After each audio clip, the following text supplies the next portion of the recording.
Hello students, कैसे हैं आप सभी अपना ध्यान तो रख रहे हैं ना। अच्छे से पढ़ाई करेंगे और अपना ध्यान रखेंगे। चलिए, इस वीडियो में हम देखेंगे अनेक शब्दों के लिए एक शब्द।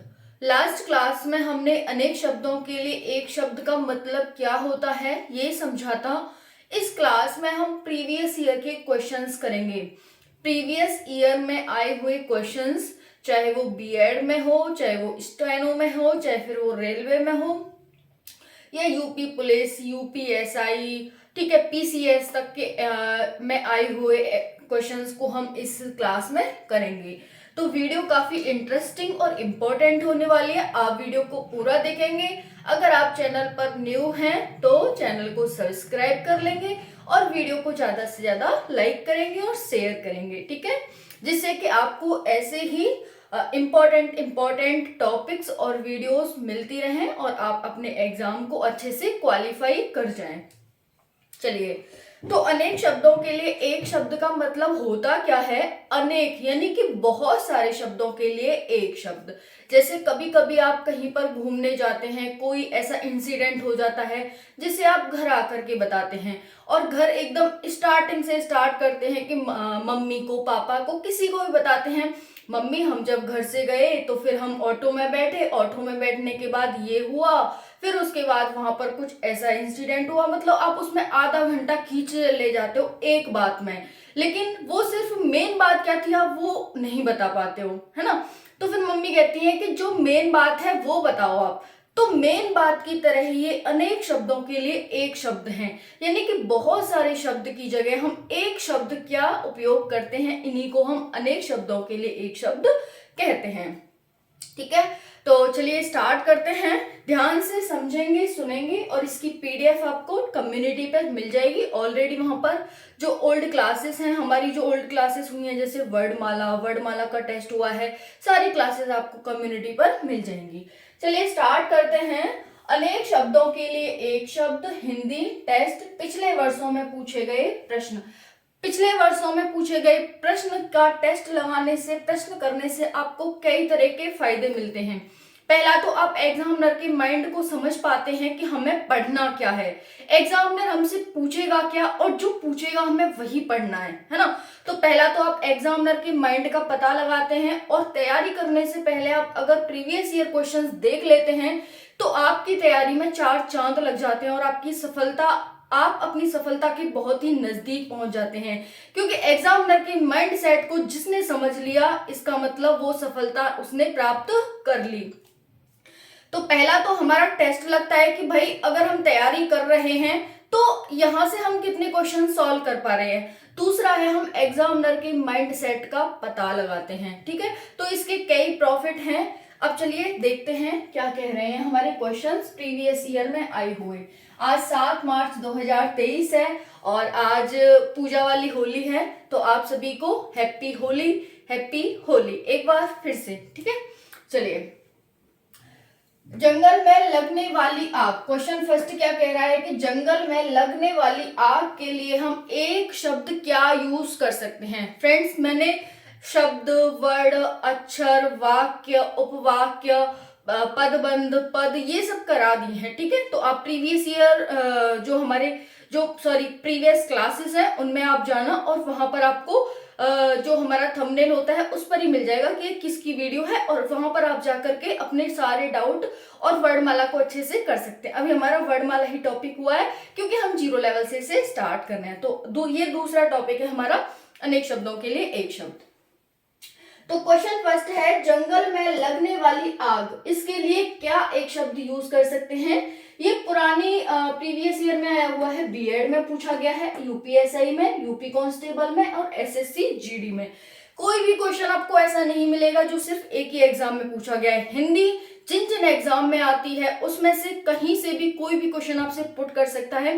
कहीं आप ऐसे मत सोचना कि ये तो यूपी बीएड में आएगा और हम तो एसएससी जीडी की तैयारी कर रहे हैं तो हम यूपी बीएड का क्वेश्चन क्यों देखें। ठीक है, इसका वर्डमाला का मतलब है कि वर्डमाला में आपसे कहीं से कोई भी क्वेश्चन पूछा जा सकता है अगर वर्डमाला आपके सिलेबस में है तो।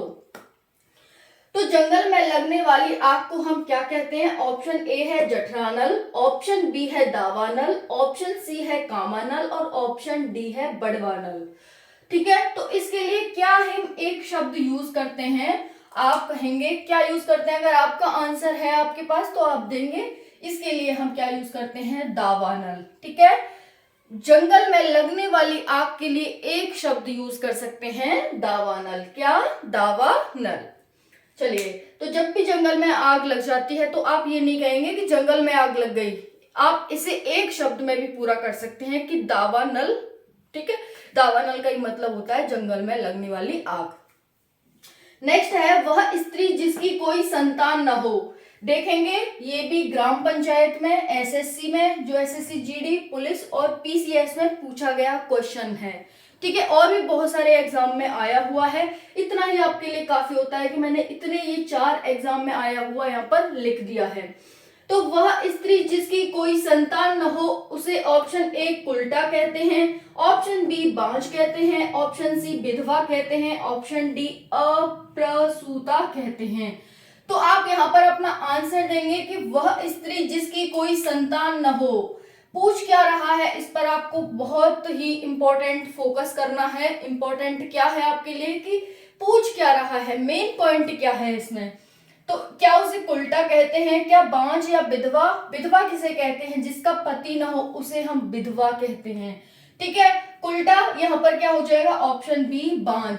तो जिसकी कोई संतान ना हो उसको क्या कहते हैं? बांझ कहते हैं। क्या कहते हैं? बांझ।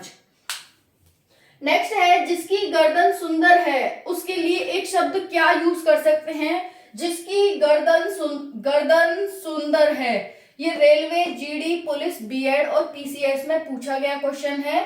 Option A Sudarshan, option B सुगर्दन, ऑप्शन सी सुगत और ऑप्शन डी सुग्रीव। जिसकी गर्दन सुंदर है उसके लिए हम एक शब्द क्या यूज करेंगे? आप यहां से अपना आंसर देंगे। तो जिसकी गर्दन सुंदर है के लिए हम क्या यूज करते हैं? सुग्रीव। यानी कि जिसकी ग्रीवा, गर्दन को हम ग्रीवा भी कहते हैं और सुंदर का मतलब सु, यानी कि जी ग्रीवा सु हो तो उसी को हम सुग्रीव कहते हैं। तो जिसकी गर्दन सुंदर हो उसे हम सुग्रीव कहते हैं। Right answer is D. Next है जिसे पार करना कठिन हो उसके लिए एक शब्द क्या यूज करते हैं? जिसे पार करना कठिन हो, ये अनुवादक जो ट्रांसलेटर होते हैं, ऑपरेटर, बीईडी, रेलवे और स्टेनो में पूछा गया क्वेश्चन है।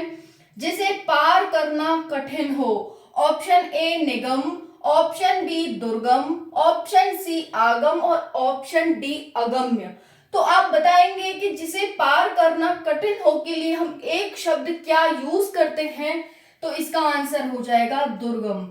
कहते हैं ना ये दुर्गम पहाड़ है, इस पर चढ़ना कठिन है।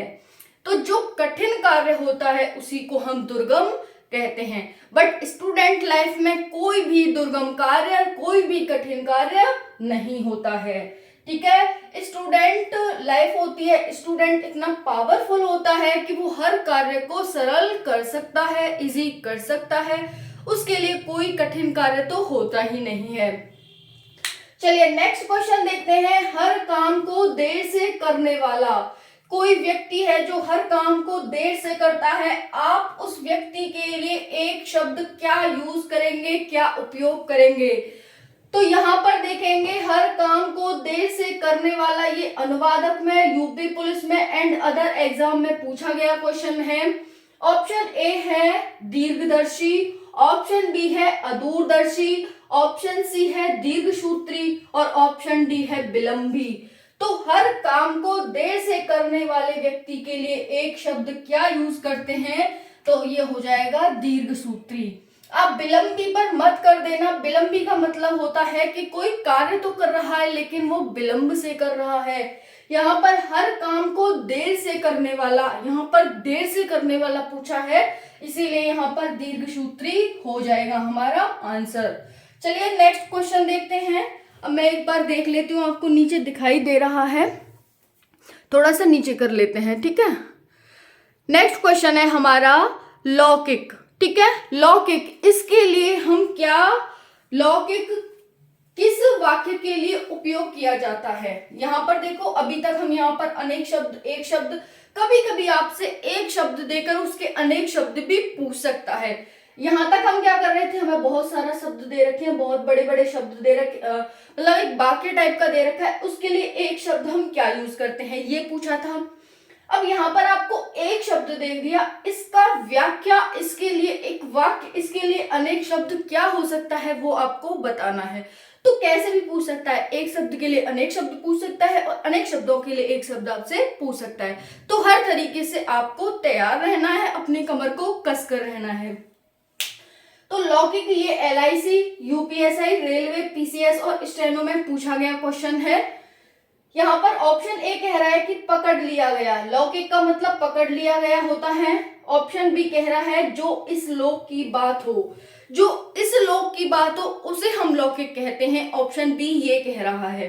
ऑप्शन सी कह रहा है कि एक समान दिखने वाला, कोई वस्तु, कोई व्यक्ति, कोई भी कुछ भी है वो एक समान दिखता है, उसके लिए हम लौकिक यूज करते हैं, लौकिक शब्द को उपयोग करते हैं। ऑप्शन डी कह रहा है कि लौकी से बने के लिए हम इसको लौकिक शब्द को यूज करते हैं। तो आप बताएंगे इसमें से क्या है? तो इसमें से हो जाएगा जो इस लोक की बात हो उसके लिए हम लौकिक शब्द यूज करते हैं। जो इस लोक की बात हो, कहते हैं ना इहलौकिक और परलौकिक। इहलोक मतलब इस लोक और परलोक मतलब उस लोक। तो लौकिक का मतलब इस लोक की बात को ही हम क्या कहते हैं, लौकिक कहते हैं। चलिए नेक्स्ट देखते हैं। आई होप आपने अगर आप पहले से तैयारी कर रहे हैं तो आपने सारे क्वेश्चन ठीक लगाए होंगे। अगर आप 0 लेवल से तैयारी कर रहे हैं तो जो मैंने कल बताया था कि हम किस तरह से इनको करना है, हमें किस तरह से हमें इनमें अपना माइंड लगाना है, तो उस तरह से भी आप क्वेश्चंस को ठीक कर रहे होंगे। नेक्स्ट क्वेश्चन कह रहा है विवेक ने श्रेष्ठ कुल में जन्म लिया है। विवेक कोई व्यक्ति है, कोई बच्चा है, कोई लड़का है, उसने क्या किया है कि श्रेष्ठ कुल में जन्म लिया है। अब ये अंडरलाइन दिख रही है आपको, श्रेष्ठ कुल में जन्म लिया के लिए एक शब्द क्या यूज करते हैं वो बताना है आपको। PCS में पूछा गया ये क्वेश्चन है।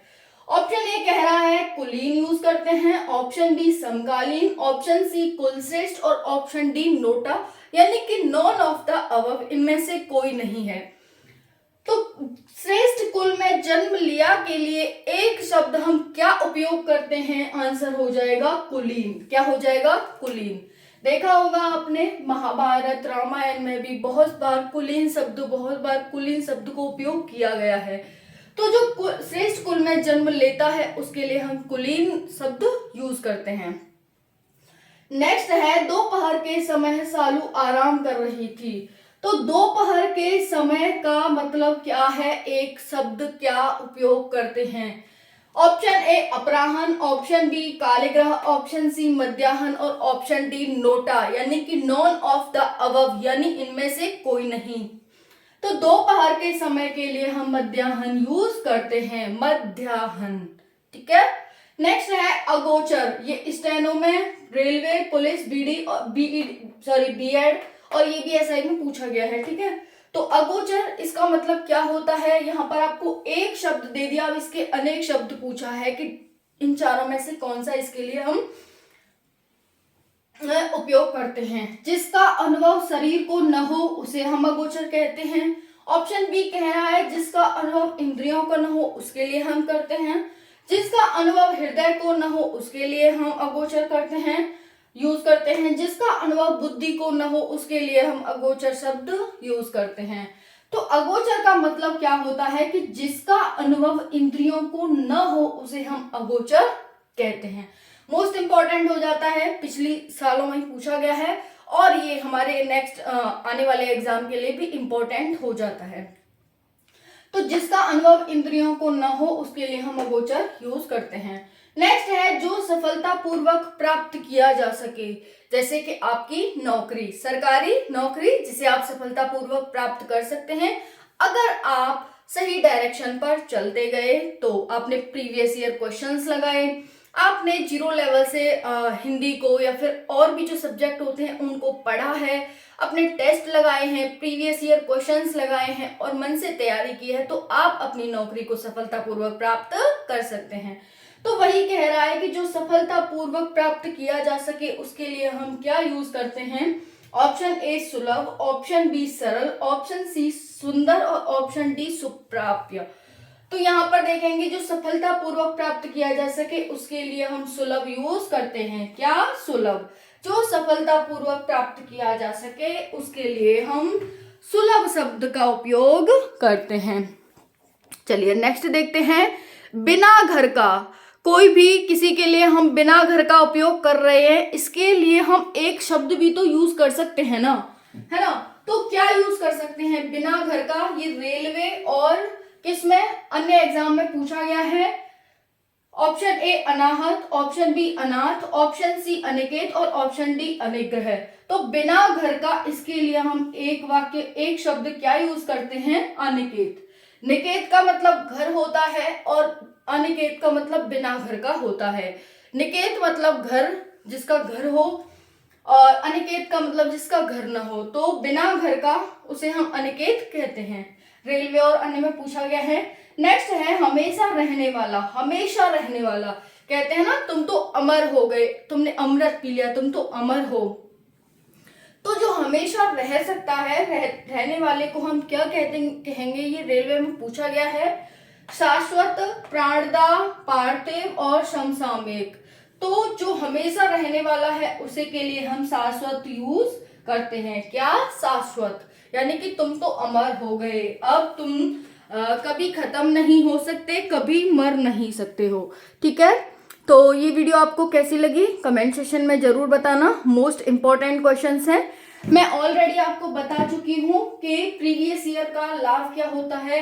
पहला तो हमें एग्जामिनर के माइंडसेट का पता चलता है, दूसरा हमें अपनी तैयारी का पता चलता है, और तीसरा आने वाले एग्जाम में अगर इनमें से कोई भी क्वेश्चन आ जाता है तो हम उसे देख के ही अपना टाइम भी बचा सकते हैं और अपना आंसर भी सही कर सकते हैं। अपना टाइम बचाकर और क्वेश्चंस पे लगा सकते हैं जिससे कि हम औरों से बेटर परफॉर्म कर सकें और अपना सिलेक्शन ले सकें। क्योंकि आप सभी जानते हैं कंपटीशन का मतलब ही होता है अपने को अच्छे से बढ़िया से परफॉर्म करना। तो जो बढ़िया से परफॉर्म कर जाता है कंपटीशन में उसी का सिलेक्शन हो जाता है, जो नहीं कर पाता उसका सिलेक्शन नहीं होता। तो ज्यादा से ज्यादा रिवीजन करें, प्रैक्टिस करें और अच्छे से जीरो लेवल से अपनी पढ़ाई करें ताकि एक ही बार में आप एग्जाम को क्रैक कर जाएं। ठीक है, तो कोई भी डाउट रहता है आप कमेंट सेक्शन में पूछेंगे, पीडीएफ कम्युनिटी में मिल जाएगी। कोई भी डाउट है तो कमेंट सेक्शन में कमेंट करना। चलिए मिलते हैं नेक्स्ट वीडियो में। जय हिंद, जय भारत।